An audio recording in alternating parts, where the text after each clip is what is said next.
मौर्य वंश के पतन के कारण। मौर्य साम्राज्य के पतन के कारणों में कुछ इस प्रकार है। कोई भी राजनीतिक साम्राज्य हमेशा के लिए नहीं रहता, चाहे फारसी, भारतीय या रोमन इतिहास में हर साम्राज्य में कुछ स्पष्ट कारणों के लिए टूट गया। इन कारणों के बीच कुछ कारण लगभग समान रूप से दिखाई देते हैं, अर्थात कमजोर उत्तराधिकारी, साम्राज्य की विशालता, प्रांतों की स्वतंत्रता, विदेशी आक्रमण और आंतरिक विद्रोह। इन कारणों से मौर्य साम्राज्य गिर गया। इसमें सबसे पहली हेडिंग है अशोक के कमजोर उत्तराधिकारी। पहले तीन मौर्य सम्राट असाधारण क्षमताओं के पुरुष थे। नायक, विजेता और प्रशासक के रूप में वे वास्तव में महान थे, लेकिन उत्तराधिकार में आनुवंशिकता हर समय या सभी उत्तराधिकारियों का अनुसरण करने के लिए चरित्र में क्षमता की गारंटी नहीं देती है। अशोक के पुत्र और पौत्र स्वयं को महान मौर्यों के योग्य साबित नहीं करते थे। अशोक के राजदंड के बारे में कहा जाता है कि यह उसी लेज के धनुष की तरह था जिसे कमजोर हाथों से नहीं खींचा जा सकता था। यह भी कहा जाता है कि वह एक ऐसे प्यादे के वंशज थे जिनके कंधों पर उनके शक्तिशाली शक्तिशाली राजतंत्र का भार वहन करने के लायक नहीं था। जब तक उस महान सम्राट ने शासन किया, वह साम्राज्य गौरव से गौरव की ओर बढ़ रहा था। अपने जीवन शक्ति को अपने सर्वश्रेष्ठ तक बनाए रखा, लेकिन जल्द ही उसने अपनी आंखें बंद कर ली। उसके कमजोर उत्तराधिकारियों ने साम्राज्य के कपड़े को संरक्षित रखने की कोई क्षमता नहीं दिखाई दी। बाद के मौर्यों की कमजोरी इस तथ्य से स्थापित होती है कि पौराणिक और अन्य साहित्यिक स्रोत उत्तराधिकार के आदेश या अशोक के उत्तराधिकारियों के नामों से बारे में समझौता नहीं दिखाते हैं। विभिन्न स्रोत हिंदू, बौद्ध और जैन इन शासकों के भ्रामक विवरण देते हैं, जबकि वायु पुराण में कहा गया है कि कुणाल ने 8 साल तक शासन किया। जैन और बौद्ध स्रोतों का कहना है कि यह कुणाल का पुत्र संप्रति था, जो अशोक के तुरंत बाद सिंहासन पर बैठा। अगर अशोक का बेटा कुणाल अंधा था तो वह स्पष्ट रूप से शासन करने में असमर्थ था, और इससे एक मुश्किल स्थिति पैदा हो सकती है। जब भी कोई कमजोर या अमान्य पुत्र उत्तराधिकार की रेखा पर खड़ा होता, राजशाही वंशवाद की त्रासदी से पीड़ित होता था।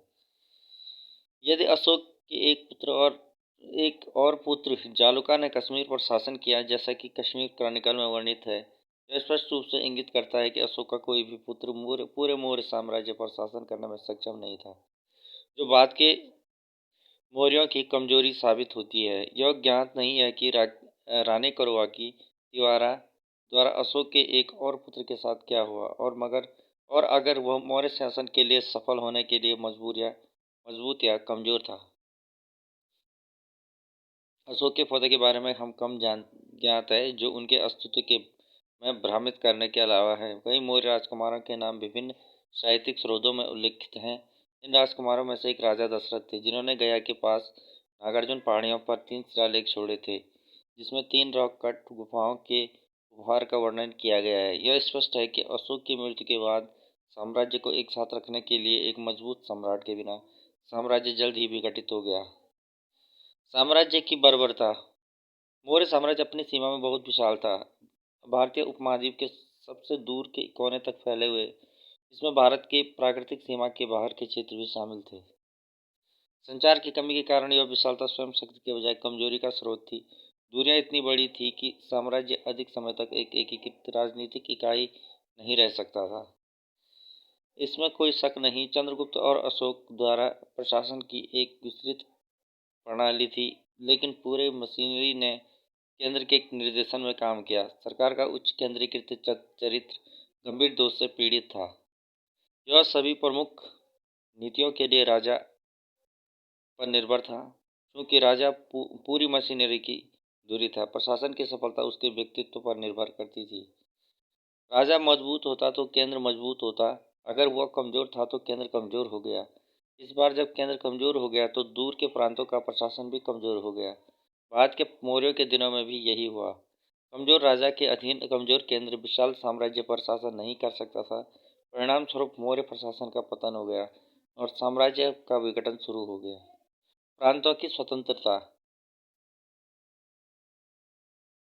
यद्यपि चंद्रगुप्त के दिनों में मौर्य प्रशासन ने एक केंद्रीय प्रशासनिक के रूप में दूर के प्रांतों को नियंत्रित करने के लिए पर्याप्त मजबूत था, लेकिन प्रांतीय सरकारों के लिए भी पर्याप्त शक्ति का आनंद लेना आवश्यक था। जब केंद्र में गिरावट आई और उसका अधिकार कमजोर हो गया तो प्रांतों ने स्वतंत्र चरित्र ग्रहण कर लिया। यह स्पष्ट है कि अशोक की मृत्यु के बाद तुरंत बाद विभिन्न मौर्य प्रांत केंद्र से अलग हो गए। व्यक्तित्व के साथ साथ उस सम्राट की महानता शाही एकता के लिए वास्तविक सामंजस्यपूर्ण बल थी। क्योंकि अशोक का एक भी बेटा एकजुट साम्राज्य का पर शासन करने में सक्षम नहीं था, इसलिए विघटन का पहला संकेत उसके विभाजित शासन के साथ देखा गया। प्रसिद्ध कश्मीर क्रॉनिकल रजत रंगिणी के लेखक कलन लिखते हैं कि अशोक के पुत्र जालुका ने अपने पिता की मृत्यु के बाद एक स्वतंत्र राजा के रूप में कश्मीर पर शासन किया। इससे भी अधिक उन्होंने कन्नौज जैसे कुछ अन्य स्थानों पर अपने राज्य के लिए विजय प्राप्त की। इससे पता चलता है कि स्वतंत्र राज्यों के रूप में साम्राज्य के दूर के प्रांत कैसे बढ़ गए। इसमें कोई संदेह नहीं है कि अशोक की मृत्यु के तुरंत बाद कलिंग देश पर उसका देश स्वतंत्र हो गया। तिब्बती स्रोतों से ज्ञात होता है कि वीर सेना ने गांधार में स्वतंत्र रूप से शासन किया। भारत के साहित्यिक स्रोतों से यह पता चलता है कि विदर्भ मगध से स्वतंत्र हो गया। ग्रीक स्रोतों से यह ज्ञात होता है कि मौर्य साम्राज्य के उत्तर पश्चिम सीमावर्ती क्षेत्रों में सुबगासेन सोफगासनस नामक एक राजा ने स्वतंत्र रूप से शासन करना शुरू कर दिया। उन्हें ग्रीक लेखक पोलिबियस ने भारतीयों का राजा कहा था। इस राजा को सीरिया के राजा एंटियोकस थर्ड ने के आक्रमण का सामना करना पड़ा, लेकिन वह शक्तिशाली था, जिसने आक्रमणकारी को उसके साथ दोस्ती करने के लिए मजबूर किया। यह अशोक की मृत्यु के लंबे समय बाद नहीं, लगभग 206 ईस्वी पूर्व में हुआ था। सुभाष सेना ने पूर्व साम्राज्य के उत्तरी प्रांतों पर शासन किया। इन प्रमाणों से साबित होता है कि मौर्य साम्राज्य तब विघटित हो गया जब उसके प्रांत शक्तिशाली या अर्ध शक्तिशाली शासकों के अधीन हो गए। विदेशी आक्रमण। अलेक्जेंडर के आक्रमण के दिनों से भारत का उत्तर पश्चिमी सीमांत यूनानियों के संपर्क में रहा। चंद्रगुप्त मौर्य ने भारतीय भूमि से यूनानियों को बाहर निकाल दिया और सेल्यूकस निकेटर को हराकर भारतीय सीमाओं से बाहर अपना अधिकार स्थापित किया। बिंदुसार और अशोक के शासन के दौरान यूनानी शक्तियों से कोई डर नहीं था, क्योंकि वे मौर्य सेना से डरते थे। लेकिन अशोक की मृत्यु के बाद जब मौर्य साम्राज्य में गिरावट आई और विघटित हो गए, तो यूनानियों ने एक बार फिर से भारत पर अपनी लालची आंखें डाली। ग्रीस लेखक पॉलिबियस ने भारतीय भूमि पर विजय प्राप्त करने के लिए राजा एंटियोकस द ग्रेट के असफल प्रयासों को संदर्भित किया। उन्होंने हिंदू कुश को पार कर लिया और भारतीय क्षेत्रों पर उतर आए थे। उसके बाद अब आगे ग्रीक आक्रमणों के संदर्भ में उपलब्ध है। बाद के कामों से गार्गी संहिता यह ज्ञात है कि यूनानियों ने भारतीय क्षेत्रों में मथुरा और अवध के रूप में गहराई में प्रवेश किया।